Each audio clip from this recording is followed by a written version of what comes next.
Para pak ditësh, opinioni publik dhe shoqëria jonë u trondit nga një video incizim, protagonisti kryesor i cilit ishte djali i të parit të opozitës në Kosovë, Isa Mustafa. Në këtë video shihet qartë djali kryetarit të deridjeshëm të Prishtinës në përpjekje për ta korruptuar një aktivist të vetëvendosjes dhe familjen e tij.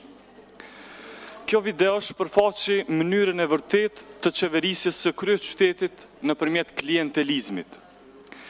Kjo tregon se në Kosovë strukturat partijake dhe komunale janë simbolike dhe formale, përderisa grupet e caktuara nepotiste e kriminale të interesit janë ata që vendosin në të vërtetë. Në njërën anë paraqiten me petkun e akademisë e të diturisë, e në anën tjetër qeverisin përmes nën tokës.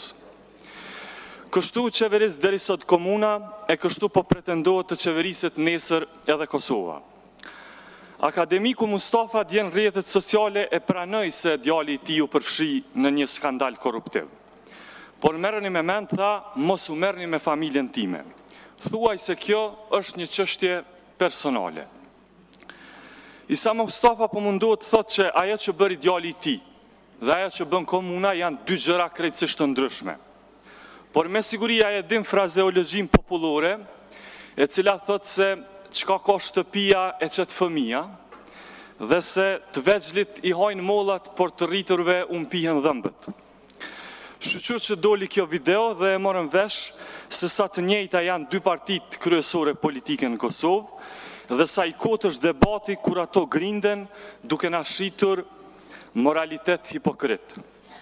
Por ajo që vërtet më trishton është fakti që të gjithë deputetët që ndodhen në kuvend nga kjo parti e din të vërtetën, por nuk dëgjova asnjë reagim publik nga asnjëri, thuaj se ata pajtohen me këtë realitet dhe jetojnë me të. E kush e çon kokën për dinjitetin njerëzor? Mos qofshan lëkurën e tyre.